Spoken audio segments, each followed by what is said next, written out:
Time now for Hawk Zone, sponsored by Muckleshoot Casino Resort.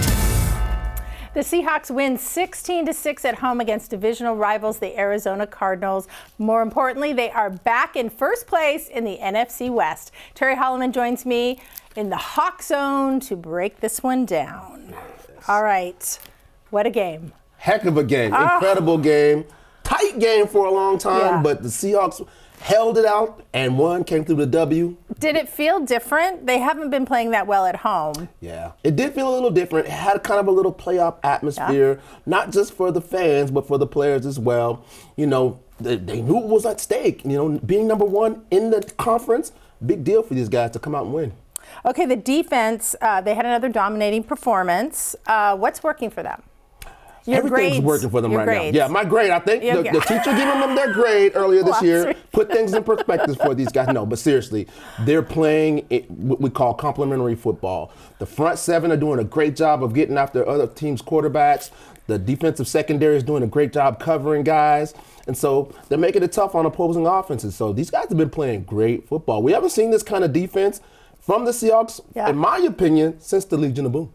Wow. Yeah, they're really good. They're really, really good. Okay, the defense also scored a touchdown. What a moment that was. Kobe Bryant had the first pick six of his NFL career, and then he made the most of that moment in the end zone. He did. He paid homage to the great Marshawn Lynch, the Beastquake run, which in my opinion is one of the greatest runs in NFL history that took place in Lumen Field. And again, so these guys don't get a chance to score very often. Right. And so you got to think about, did he plan this celebration? Did he figure out in his head, if I ever score a pick six in this stadium, will I do this? This is what I'm going to do? Or was it a spur of the moment thing?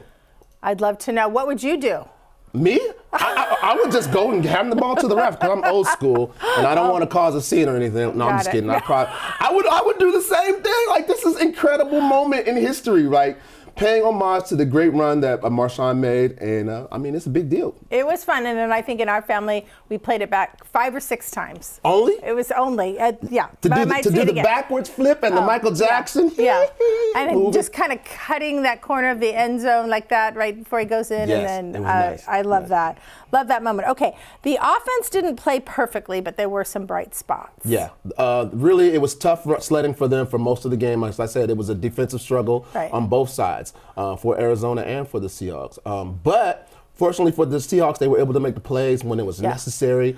Geno, he made a couple of bad mistakes, but they were able to continue to move the ball down the field and move forward on third downs. How crucial was that long drive? Oh, at the end of the game? At the end of the game. Completely crucial. So it was a 7-point margin. So if the Cardinals got the ball back at the end of the game, it was possible for them to either tie the game or go ahead with a win with a 2-point conversion.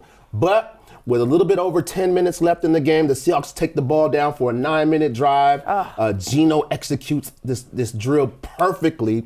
They run the ball, they keep the clock moving, and so they give the ball back to the Arizona Cardinals with just a little bit over a minute left in the game.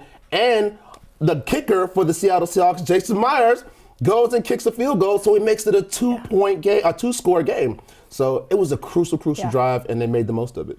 I like a blowout for my team, and well, who doesn't, right? This was an edge of your seat, and I couldn't. It was hard to take that, but I just. Well, these are the heart attack Seahawks. They've been giving us heart attacks for most of the season. Most of the games have been close, save for one, but most of the games have been pretty tight. And I think they like to keep us on the edge of our seats, right? Okay, and keep us interested. Terry's player of the game. My player of the game, it was tough. I thought the entire defense played really well. I almost wanted to give it to them.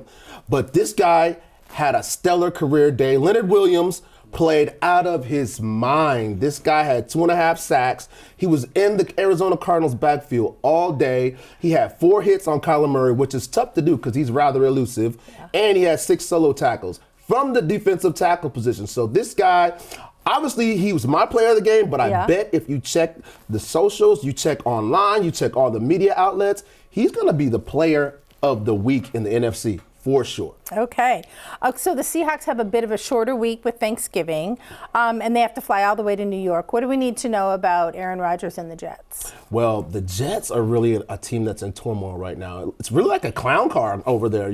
They seem, if you watch the Jets play, they find a new and impressive way to lose every single week.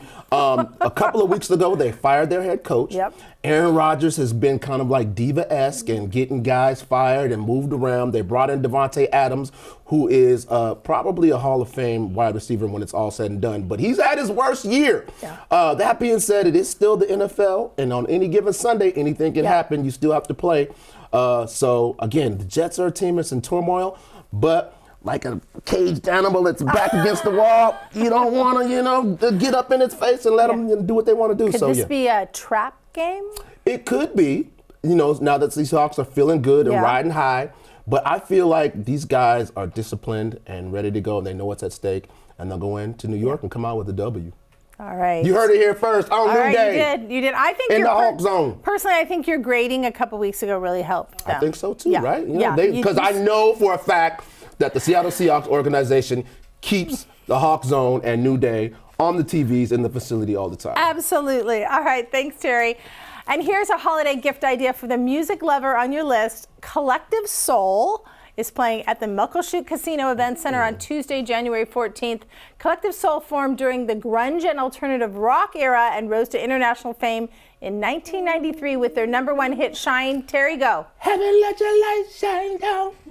Yeah, that. Okay. Maybe a little differently, maybe the same. Visit the website on your screen for ticket information.